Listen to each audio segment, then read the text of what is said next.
machine, motor or mind-blowing ideas. Welcome to the world of mechanical engineering. Here I am Rinki Batra and presenting you Department of Mechanical Engineering, जहाँ सिर्फ machines नहीं बनाई जाती बल्कि ideas develop भी किए जाते हैं। अब हम पहुंच चुके हैं एक्सपीरियंस फैकल्टी और पैशनेट स्टूडेंट्स के बीच में।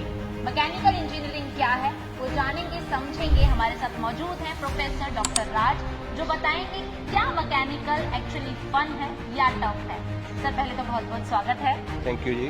सर क्या मैकेनिकल इंजीनियरिंग टफ सब्जेक्ट है या फन है? ये दोनों ही नहीं है। हाँ। ये एक पैशन है, एक ऐसी चीज़ है जिसमें आपके डेडिकेशन की और लगातार कॉन्टिन्यूसली वर्क करने की ज़रूरत है। और जब आप ये सब चीज़ें करते हैं फैकल्टी की देख रेख में तो ऑटोमेटिकली ये फन में कन्वर्ट हो जाता है। बट जब आप ये सब करके बाहर निकलते हैं तो आप एक ऐसे एजुकेटेड पर्सन होते हैं जो सोसाइटी के लिए और इंजीनियरिंग सोसाइटी के लिए स्पेशली बहुत काम के होते हैं। कौन सा पार्ट मैकेनिकल इंजीनियरिंग का इतना खास है जो स्टूडेंट्स को एंगेज रखता है?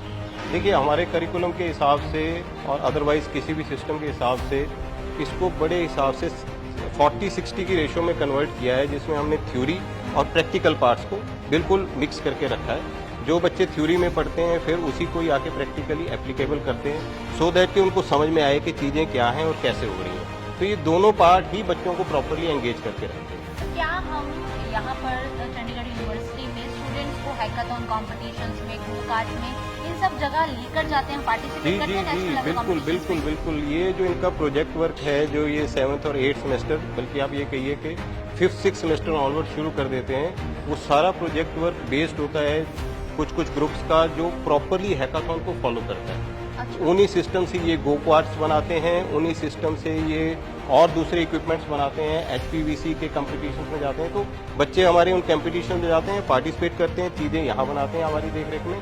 हमारा ऑलरेडी एक सेकेंड लेवल पे गो कार्ट में नोएडा में प्राइज आया हुआ है इनके डिज़ाइन पार्ट्स का। अच्छा जी, इस तरह की चल रही हाँ, है। इस तरह की चीज़ें चलती रहती हैं और हम अंदर भी कंपटीशन करते हैं, इनका आपस में भी कंपटीशन करते हैं सो दैट कि इनको रहे कि मुझे दूसरे से कुछ आगे करना है और फिर बेस्ट प्रोजेक्ट्स को हम आगे लेके जाते हैं। सर अधिकतर देखा जाता है यहाँ पर मेल का या फिर जेंट्स का, बॉयज़ का ज़्यादा इंटरेस्ट रहता है मैकेनिकल इंजीनियरिंग में। गर्ल्स स्टूडेंट्स को किस तरह से हम एनकरेज करते हैं, किस तरह का करियर सपोर्ट, लेवल सपोर्ट जो है CU की तरफ से रहती है? वो CU की तरफ से भी और हमारे हिंदुस्तान की इंडस्ट्रीज में कॉरपोरेट रिस्पॉन्सिबिलिटी है गर्ल्स को लेके।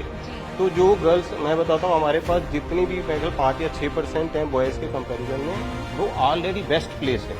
अच्छा। क्योंकि वो सोशल रिस्पॉन्सिबिलिटी के ग्रुप में आती है। तो हम लोग लड़कियों को मोटिवेट करते हैं कि बेटा आप आओ, government sector, private sector, they all are available for you, they are looking for you. तो हमारी लड़कियां बहुत अच्छी टोयोटा जैसी कंपनियों में वेल प्लेस्ड हैं और अच्छी पोजीशंस पे हैं। सर प्लेसमेंट की बात हो रही है तो ये बात जरूर पूछना चाहूंगी कि क्या टॉप MNCs में, गवर्नमेंट सेक्टर में बच्चे हमारे प्लेस हुए जी हैं? बिल्कुल, टॉप MNCs आप अदानी ग्रुप ले लो, आप L&T ले लो, आप LNG ले लो और इसके अलावा JSW ले लो, इसमें सब में हमारे बच्चे प्लेस हैं। और इस जो फाइनल ईयर के प्रोजेक्ट्स होते हैं, सबमिशंस होती है, उसमें क्या सिर्फ थियोरिटिकल नहीं प्रैक्टिकल बेस भी चल रहा है, रिसर्च प्रोजेक्ट्स? बिल्कुल बिल्कुल मैम, ऐसा है। हमारे प्रोजेक्ट का जो सिस्टम है उसमें 3 पार्ट्स हैं।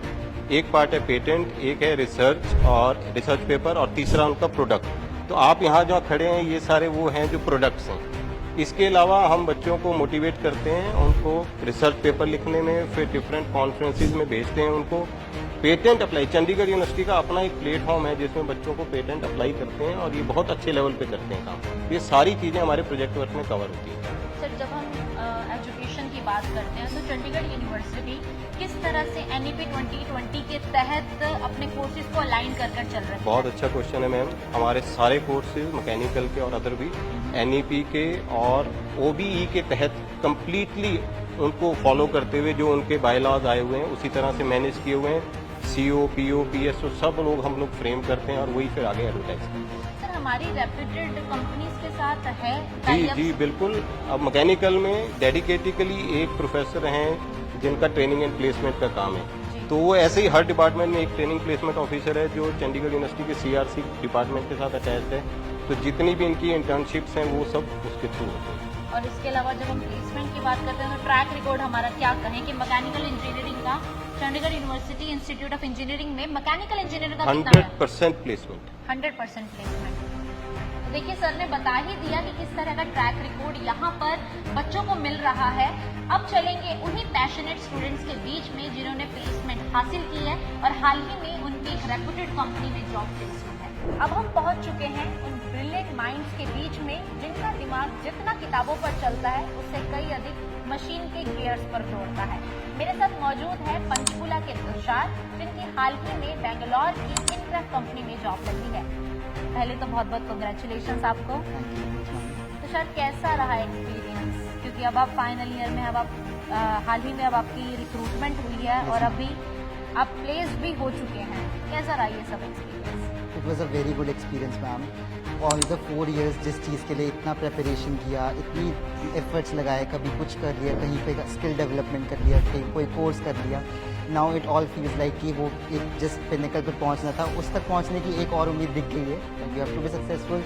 एक जो होता है एक चीज़ को पा लेना और एक क्या होता है उसको पाकर उसको अचीव करना। सो लगता है कि हाँ, जितने भी एफर्ट्स कंसिस्टेंटली डाले, जितना सपोर्ट मिला टीचर्स का, पेरेंट्स का, फ्रेंड्स का, वो अब कहीं ना कहीं फल है। अच्छा, हम बात करते हैं सीयू की, तो चंडीगढ़ यूनिवर्सिटी ने किस तरह से आपको सपोर्ट किया है? क्योंकि आपका ग्रेजुएशन के बहुत अहम साल होते हैं, बहुत इम्पोर्टेंट होते हैं सब। तो ये इस पूरे 4 सालों में कितना सीयू ने आपको दिया है जिसके बदले अब आपकी ये रिक्रूटमेंट प्लेसमेंट हुई है? एकदम सही सवाल है मैम। सो इतने साल हमने अपने स्कूलिंग में बिताए, देन हमने अपने पेरेंट्स के साथ बिताए, लेकिन हमारी जो लाइफ का एक इनिशियल क्रूशियल पल आता है जब हम अपनी लाइफ कॉलेज या हमारी यूनिवर्सिटी में एंटर करते हैं। जब हमने यूनिवर्सिटी में एंटर करते हैं तो सीयू ने मुझे कैसे सपोर्ट किया? सीयू मेरा एक घर बना, मुझे ऐसी दोस्ती मिली जिससे मैं खुद भी ग्रो हो सका। मैंने लोगों को समझा ताकि जो मेरे को ज़िंदगी में समझ आ सके कि कल को मुझे कहाँ काम करना है, वहाँ ऐसे ऐसे लोग होंगे, कैसे लोगों के साथ कोलैबोरेट करना है, कैसे सबको साथ लेकर चलना है। जिन टीचर्स ने मुझे पेरेंट्स की तरह सपोर्ट किया, जब भी मुझे कुछ समझ ना आया, ज़रूरी नहीं है मुझे अगर किसी से कोई प्रॉब्लम है तो मेरे पास 4 और लोग बैठे हैं मुझे सपोर्ट करने के लिए। सबका बात करने का, समझने का तरीका अलग होता है, लेकिन सबका सपोर्ट करने का तरीका एकदम डिफरेंट होता है। और वो कहीं ना कहीं वो हर एक चीज़ अपना एक कैसे बताऊँ, मतलब इतनी खुशी हो रही है अंदर से, और सब कुछ आज इन सब कुछ एकदम सब सामने आ रहा है।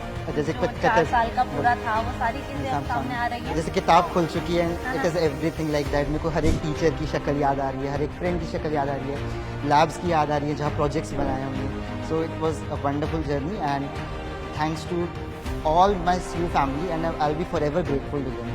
They made the Tushar who I am today, which is completely different जो 4 साल पहले थे। अच्छा तुषार, जब हम बात करते हैं आपके डिज़ाइन की, क्या आप मैकेनिकल इंजीनियरिंग के स्टूडेंट हैं और यहाँ जितने टफ स्टूडेंट, जितने टफ पहले होते हैं, बाद में कई और ज़्यादा होकर निकलते हैं, क्योंकि सारा काम आपका इतना थियोरटिकल नहीं होता जितना प्रैक्टिकल है। क्योंकि हम अभी प्रैक्टिकल लैब में ही मौजूद हैं, तो मैं जानना चाहूँगी कि आपका मेन क्या हो रहा था, क्या किस सेक्टर में थे आप? डिज़ाइन में थे, मैन्युफैक्चरिंग, ऑपरेशंस, R&D, किसमें मेन आपका जोनर था? ओके सो मैम, जैसे ही मैं अपने हाई स्कूल में था तो मुझे हमेशा आई वॉज वेरी इंटरेस्टेड कि मेरे को जानना है कि सिस्टम्स कैसे चलते हैं, मशीन्स कैसे चलती है, इंजन्स कैसे चलते हैं, हाउ द सिस्टम मैकेनिज्म्स कैसे रन करते हैं। So because of my passion and because of my passion to learn more and more, so I chose mechanical engineering and it was more of a practical experience over here because courses are very very big and we have limited time as a part of a curriculum, so it is not possible कि हम हर एक course को अच्छी तरह समझा सके। मुझे in the 4 years realise हुआ है मुझे मैन्युफैक्चरिंग सेक्टर में काफ़ी इंटरेस्ट है। मुझे लोगों के साथ काम करना, प्रोजेक्ट्स लीड करना और कैसे गुड क्वालिटी प्रोडक्ट्स पहुंचाए जाए हमारे कस्टमर्स तक, because customer satisfaction is the best, is the main motive. We are producing something. So that was my keen passion for, and I want to work. I always wanted to work as a production manager, so that I can transform the industries. So manufacturing was the main field which always motivated me to work even harder and work upon my skills. अच्छा, company में तो चूँकि आप place हो ही चुके हैं और company name भी मैंने बता दिया, तो मैं चाहूँगा डिटेल में बताइए किस कंपनी में लगे हैं, कब से ज्वाइनिंग है, कितना पैकेज है और क्या जो आपकी प्लेसमेंट हुई है जिस रोल के लिए हुई है उसके लिए आपको सीयू ने प्रिपेयर किया था? सो मैम, करंटली मेरी प्लेसमेंट इनक्रेफ्ट कंपनी में हुई है एंड मेरी ज्वाइनिंग 7 जुलाई से बैंगलोर में है as business analyst intern. So as I told you, I was always very passionate about leading projects. So business analyst is also all about that how can I bridge the gap between IT sector and projects मुझे जैसे जो customer की need है, जो हमारे clients की need है, वो मुझे प्रोडक्शन टीम तक पहुंचानी है ताकि वो बेस्ट प्रोडक्ट्स बना सकें, स्पेसिफिक टाइम में बना सके। हर एक बंदा जो हमारे प्रोजेक्ट में है वो इंक्लूड कर सके, क्योंकि हमारे प्रोजेक्ट बनाने का मेन काम क्या है, हमें सबकी कोई ना कोई खूबी होती है, हमें उसको इंक्लूड करना है ताकि हमारा जो प्रोडक्ट बने वो एकदम बेस्ट बने। सो इसीलिए मेरा जो ज्वाइनिंग में हुआ है एज ए बिजनेस एनालिस्ट ही हुआ है।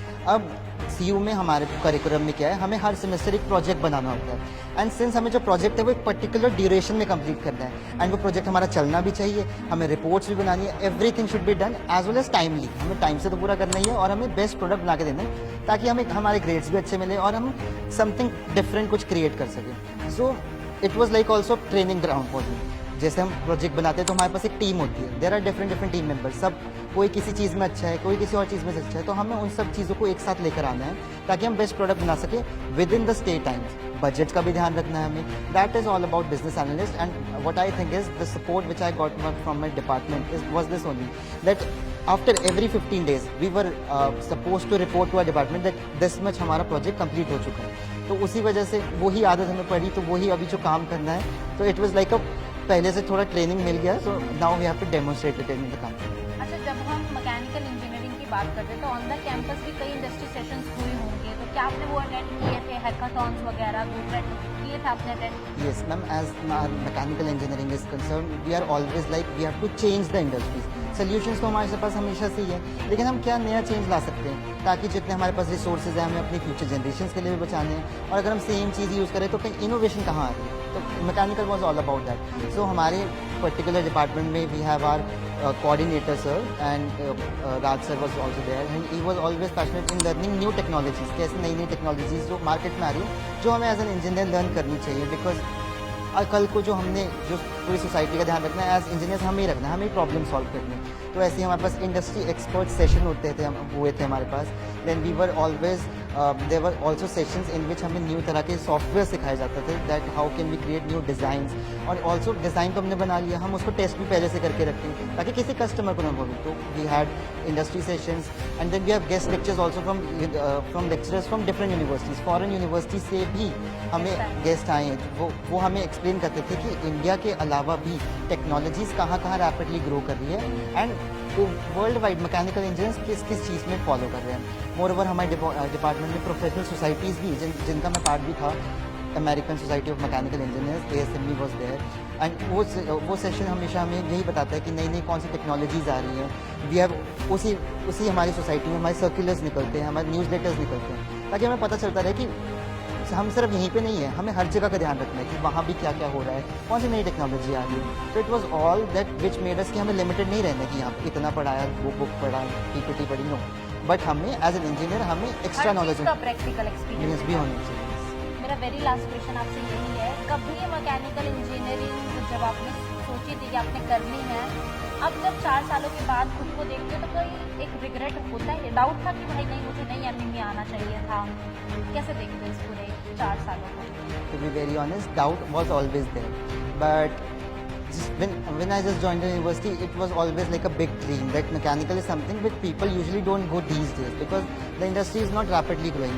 But to be very honest, the non-core companies are always very they have good potential because on a training platform हमारे CU में हमें सिर्फ मैकेनिकल का नहीं पढ़ाया जा रहा है, we are equally competent to computer science engineering students as well. So it gives us a plus point, we can get their role, we can fit in their roles as well, और हमारा role तो only we can do because we have the practical exposure. So doubts was also always there, and it was always a big question that whether जो सोचा था कि वो पूरा हो पाएगा कि नहीं, जॉब मिलेगी कि नहीं, गुड जॉब मिलेगी कि नहीं। बट धीरे धीरे जैसे जैसे चैप्टर के नए नए फेजेस आए, जैसे जैसे सेमेस्टर्स पास ऑन हुए, टीचर्स का जैसे सपोर्ट मिला, हमारे HOD सर की जो गाइडेंस थी, HOD sir was always very confident, he always use to हमें ऐसे एक्सप्लेन करते थे कि दैट ओके, पहली बात तो उन्होंने जो समझाया कि किसी भी ब्रांच को हमें कंपेयर नहीं करना चाहिए, हर एक ब्रांच की एक इक्वल इंपॉर्टेंस है और जिसको कभी कोई ओवरशैडो कर ही नहीं सकता। एंड बीइंग मैकेनिकल इंजीनियर्स, हमें तो कहा जाता है कि हम सारी इंजीनियरिंग्स के बाप हैं या माँ हैं, हमारी से ही सारी इंजीनियरिंग्स निकली हैं।